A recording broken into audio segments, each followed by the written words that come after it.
record button is on. This is October Red new style mobile phone. Trying to move with the times, ditch the camera for a bit. But what a better person to ditch the camera to speak to Ezra, the Canon Taylor. What's happening, Red? Look, you got October Red with the red mic. Don't play with it, you know. Nothing to play with. But yeah, I'm good. I'm at this press, as you can see. It's good, man. 20th of July. We're looking for glory. We're going to get the victory. I don't know my opponent as of yet. I want to fight for the English title. I want to fight for the WBC International Silver title. Speaking into existence, that I'm going to fight for one of those. And it's going to be an amazing performance. Amazing performance. Talk to me about your last performance, because I didn't get to get a hold of you.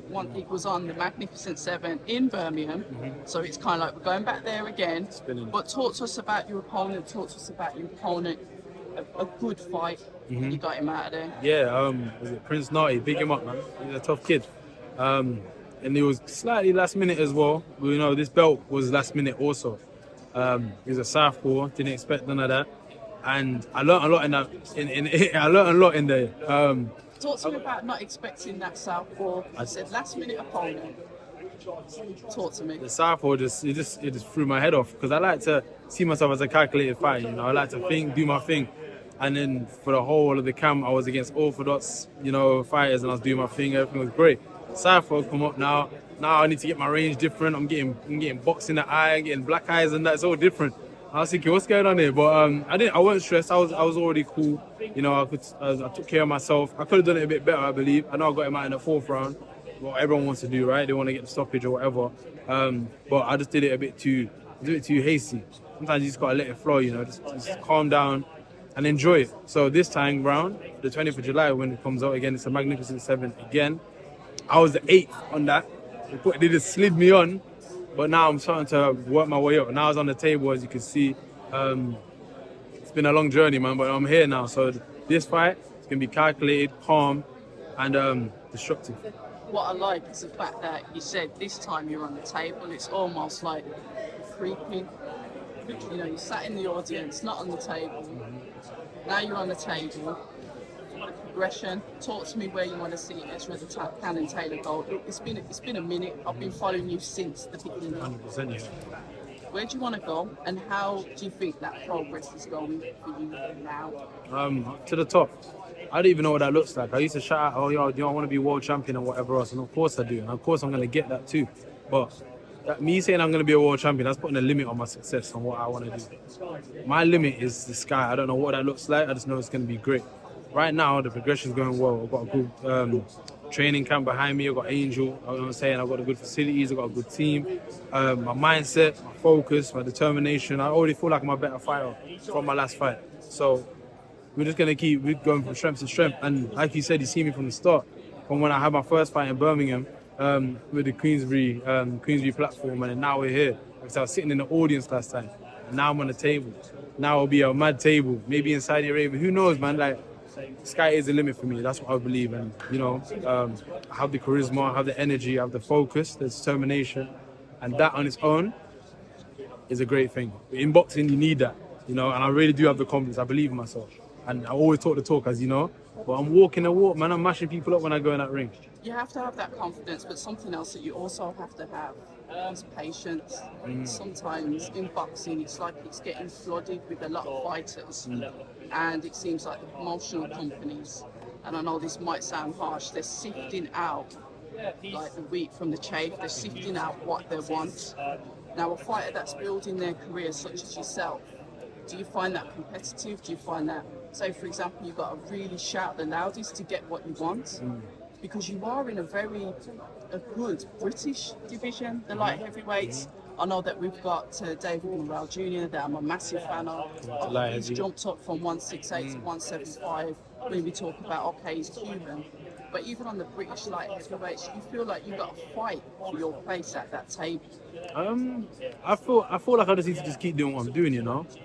You know, it's thriving and everyone's good. Everyone's got their strengths and whatever else. But I genuinely feel like I'm just different to all of them anyway.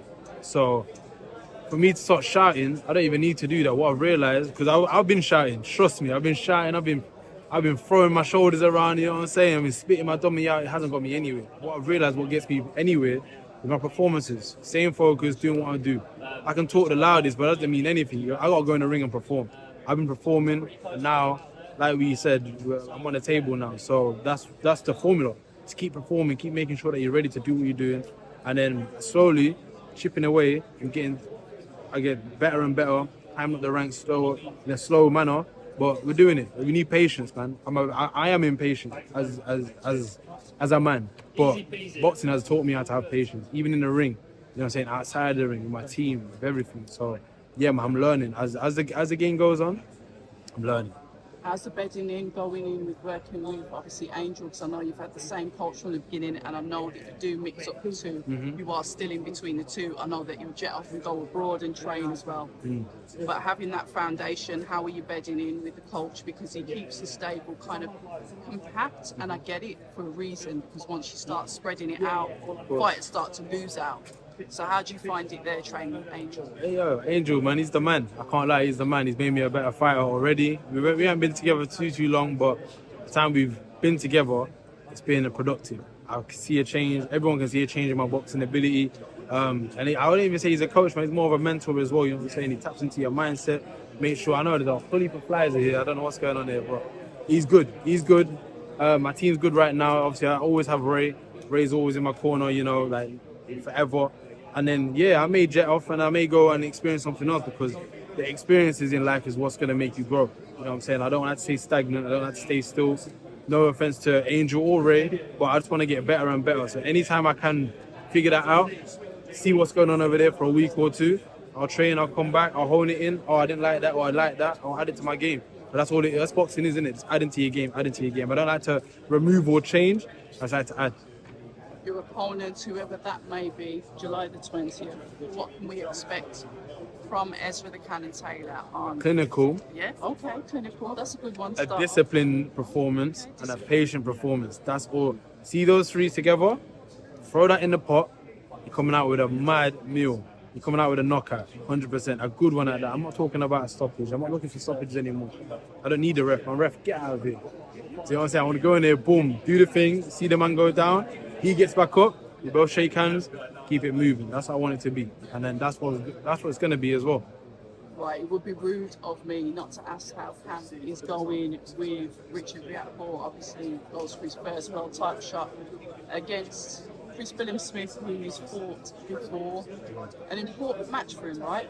I know it sounds like a basic question, but Very important, man. Hey, when we're sparring, because I'm in the camp with him as well, you know, when we're sparring, I'm saying, yo, this is world champion business. Like, this can change your life. You already changed your life. And for people like us, we've come from kind of nothing in a sense, and we've built something from nothing. So I'm trying to get into his head as well. Don't get me wrong, he don't need that. He's looking great. He's doing his thing. He's focused, looking dangerous in the ring. Trust me. But it's amazing for me to see him. You know, he's training for a world title fight. At one stage in my life, I'm gonna do the same thing. So I'm just taking it all in at the same time. I feel like I'm training for the world title fight, but when I'm training now, it's a different type of energy. It's a different type of air. When you're rubbing shoulders with these type of people, Richard Riakpo, Fraser Clark, you see what he did the other day. He had a mad war, 12 rounds. That's a warrior right there. Like, but I'm also part of this. You know what I'm saying? So I'd be a fool to not take that in my stride. But Richard, he's looking ready. I can't wait for the fight. I'm gonna be there, and he's gonna come back with a belt. It's gonna be amazing for me to hold too. tough fight because they both know each other, they both shared the ring. This is going to happen, potentially happen with the light heavyweights as you move on. When you meet that person, you know that person's a challenging fight. Let's say you may have got the win, the same circumstances. When you fight someone twice, does that change how you think about them? And the reason why I'm asking this is because we saw Joe Pataya go in against Marius Bradis. Now, Marius Bradis has been out the ring for 2 years, but you wouldn't have thought that looking at him. I actually went on to BoxRec just to see if he'd had any fights in between, because he kind of like picked up where he left off, and we saw a usually more aggressive Jaya Pataya, more tentative, and I was like, when's he going to start turning it up? So I ask you, when you're facing someone, just like Rich is going to be facing Chris, the dangers of possibly respecting that much, or that memory coming back of certain shots that have landed? It depends, because you know what? Obviously, I haven't fought anyone twice in the professional ranks, but I fought one guy 3 times. I know, I believe I will.